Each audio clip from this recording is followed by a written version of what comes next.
Good evening. We're going to, this evening, read a number of poems connected with children in honor of Children's Day on June the 1st.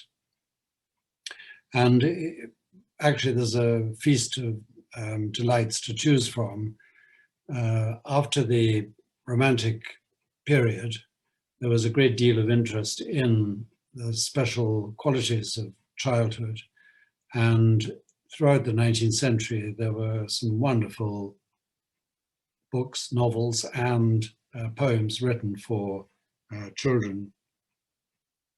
And perhaps one of the first to write verse for children was Edward Lear, who was acting as a tutor to the children of the Earl of Derby. And for these children, he composed these nonsense rhymes using a verse form that had only really been recently invented, the limerick, it's called.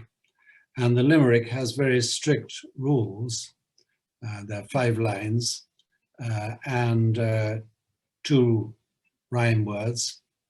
And these have to be in a metrical form that's roughly an iamb followed by 2 anapes, and then similar pattern in the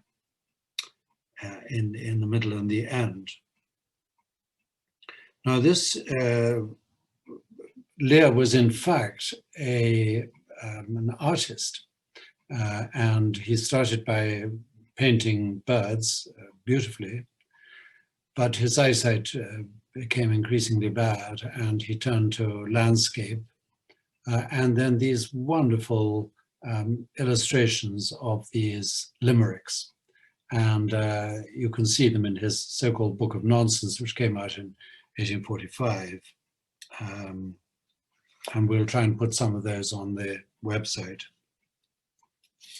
And the first one I'm going to read is probably the most famous, and is accompanied by a wonderful illustration of a man with a beard of an excessive size.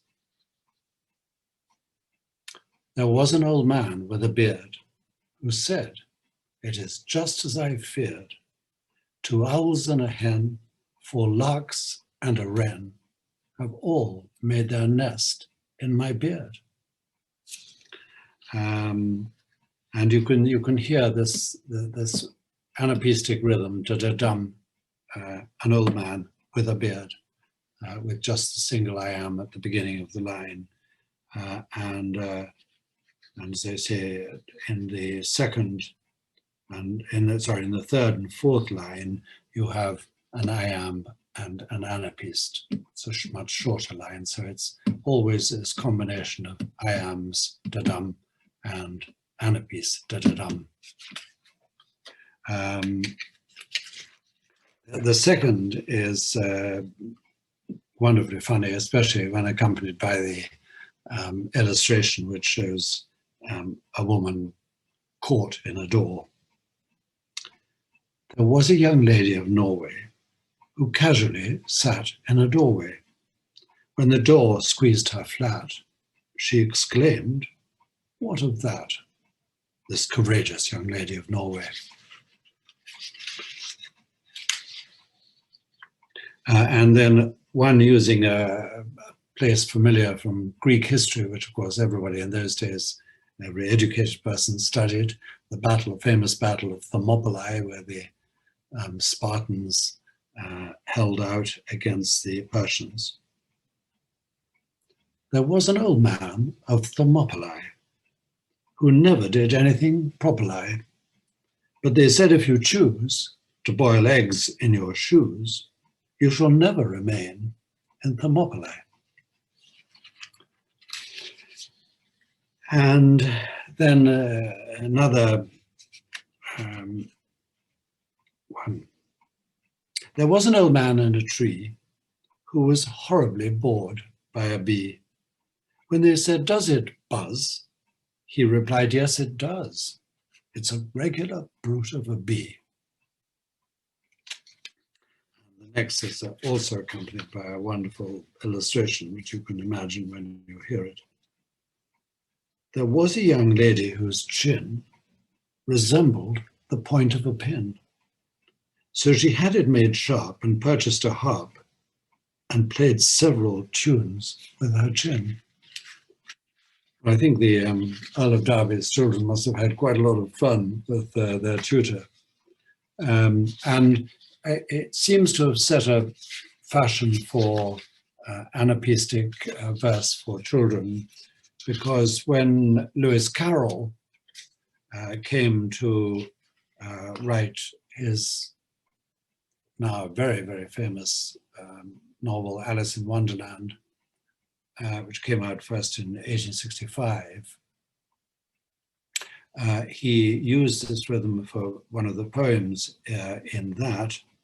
And I'm going to read that first, and then a poem from his second book, Alice Through a Looking Glass. This is from Alice in Wonderland. "You are old, Father William," the young man said, "and your hair has become very white, and yet you incessantly stand on your head. Do you think at your age it is right?" "In my youth," Father William replied to his son, "I feared it might injure the brain, but now that I'm perfectly sure I have none, why, I do it again and again." "You are old," said the youth, "as I mentioned before, and have grown most uncommonly fat. Yet you turned a back somersault in at the door. Pray, what is the reason of that?" "In my youth," said the sage as he shook his grey locks, "I kept all my limbs very supple. By the use of this ointment, 1 shilling the box, allow me to sell you a couple." "You are old," said the youth, "and your jaws are too weak for anything tougher than suet. Yet you finished the goose with the bones and the beak. Pray, how did you manage to do it?" "In my youth," said his father, "I took to the law and argued each case with my wife, and the muscular strength which it gave to my jaw has lasted the rest of my life." "You are old," said the youth. "One would hardly suppose that your eye was as steady as ever, yet you balanced an eel on the end of your nose. What made you so awfully clever?" "I have answered 3 questions, and that is enough," said his father. "Don't give yourself airs. Do you think I can listen all day to such stuff? Be off, or I'll kick you downstairs." Well, the second Lewis Carroll poem, Carroll, as you know, was really called Charles Dodgson, and he adopted this pen name of Lewis Carroll. He was again a don in Oxford, mathematics don, and he was acting, he was acting as the tutor to the daughter of one of the families there. And this is a poem called the Jabberwocky. And here Carroll is playing with language. So many invented words, some of them have entered the language since this poem, but really exploring the sort of love children have once they realize what language is about, of making up words. "'Twas brillick, and the slithy toves did gyre and gimble in the wabe. All mimsy were the borogoves, and the mome raths outgrabe. Beware the Jabberwock, my son, the jaws that bite, the claws that clatch. Beware the Jubjub bird, and shun the frumious bander snatch. He took his vorpal sword in hand, long time the manxome foe he sought.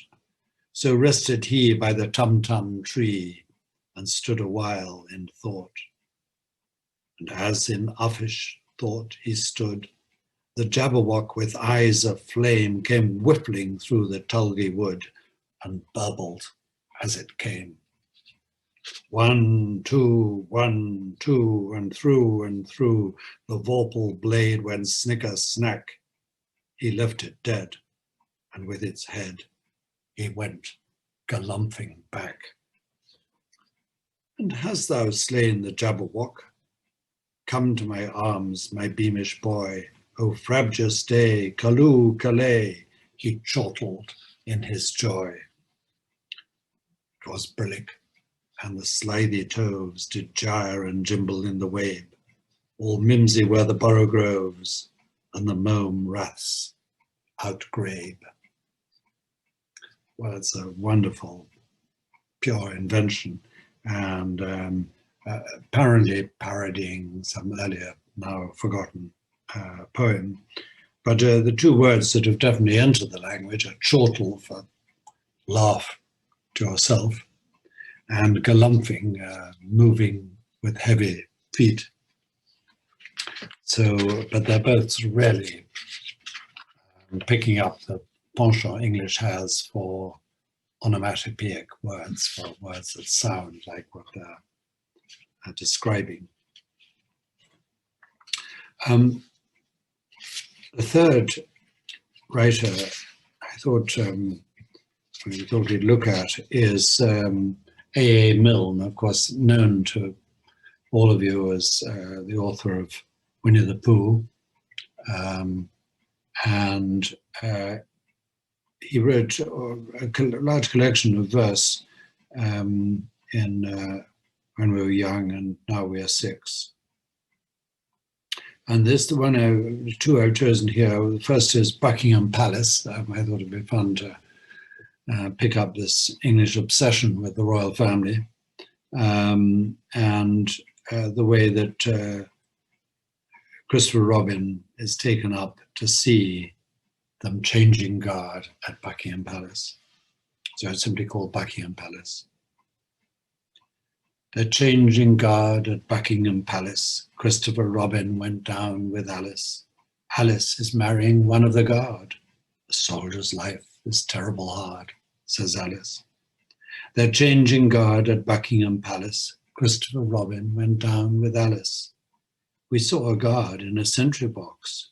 One of the sergeants looks after their socks, says Alice. They're changing guard at Buckingham Palace. Christopher Robin went down with Alice. We looked for the king, but he never came. Well, God take care of him all the same, says Alice. They're changing guard at Buckingham Palace. Christopher Robin went down with Alice. They've great big parties inside the grounds. I wouldn't be king for £100, says Alice. They're changing guard at Buckingham Palace. Christopher Robin went down with Alice. Her face looked out, but it wasn't the king's. He's much too busy assigning things, says Alice. They're changing guard at Buckingham Palace. Christopher Robin went down with Alice. Do you think the king knows all about me? Sure to, dear. But it's time for tea, says Alice. And lastly, a wonderful poem about wind and a kite, one of the great pleasures of childhood, flying kites. Wind on the hill. No one can tell me, nobody knows where the wind comes from, where the wind goes. It's flying from somewhere as fast as it can. I couldn't keep up with it, not if I ran.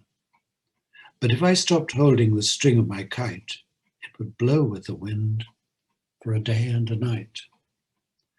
And then when I found it wherever it blew, I should know that the wind had been going there too. So then I could tell them where the wind goes. But where the wind comes from, nobody knows. And then one of the great Catholic authors of the last century, there were two famous Catholic authors from this 1930s, 1950s, Hilaire Belloc and G.K. Chesterton. And sometimes they were referred to by a sort of joint name, Chester Belloc. But they actually wrote, Belloc wrote a number of books about Christian Europe, and he wrote novels.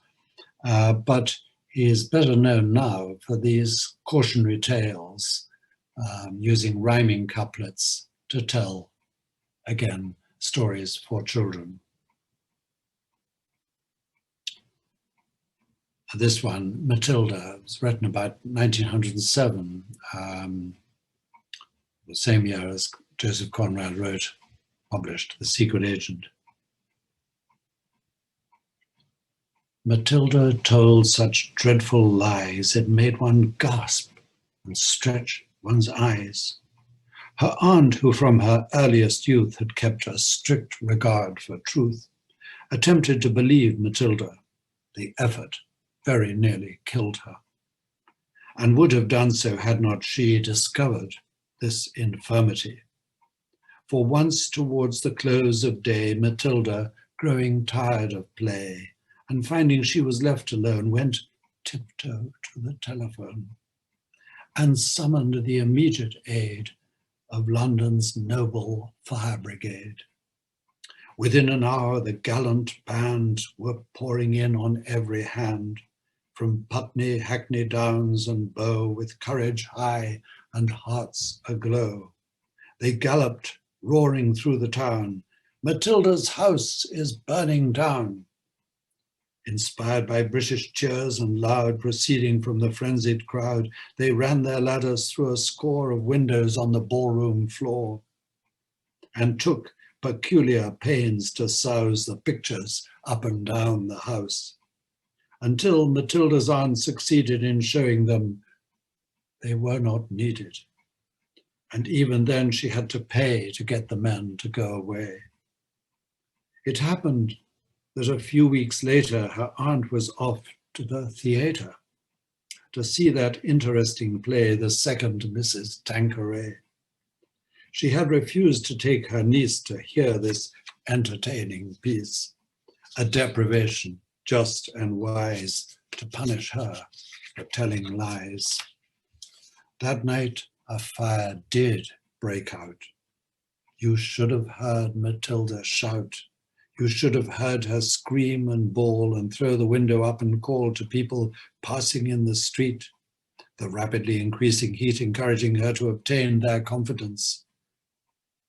But all in vain. For every time she shouted, "Fire!" they only answered, "Little liar." And therefore when her aunt returned, Matilda and the house were burned. Well, there are many like matter to that. Very, very funny, and again accompanied by some wonderful line drawings. The last author that I want to read really is Walter de la Mare, who didn't die till 1956, but has left a tremendous legacy. He was very, very popular.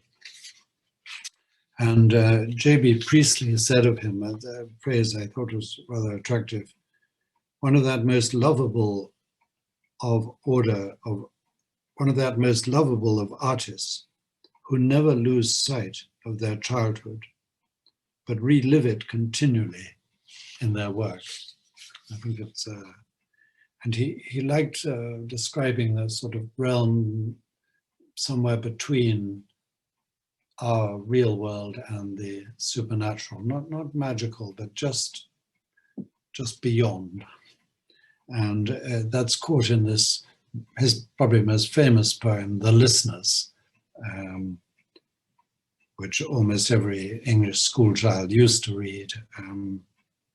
Probably now they're all reading literature from Africa and America.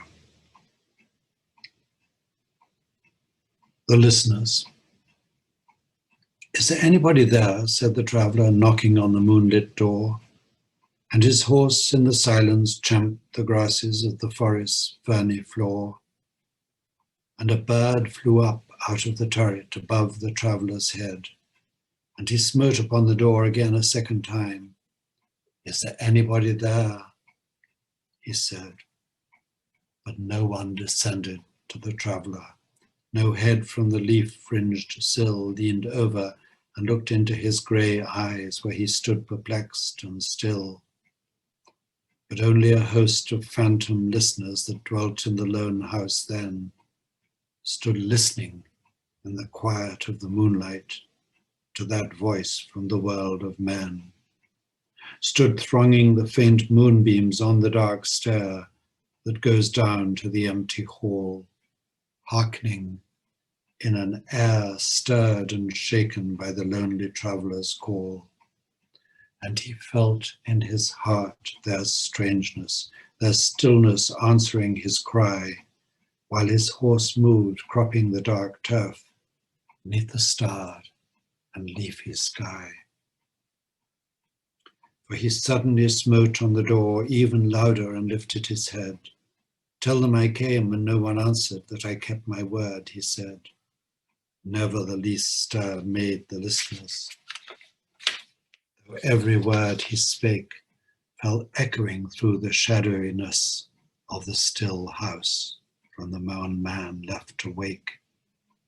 Aye, they heard his foot upon the stirrup and the sound of iron on stone, and how the silence surged softly backward when the plunging hoofs were gone.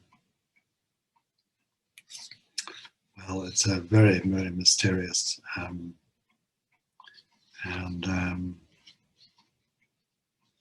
ghostly. So that's our contribution to Children's Day, and I hope you enjoyed. Thank you.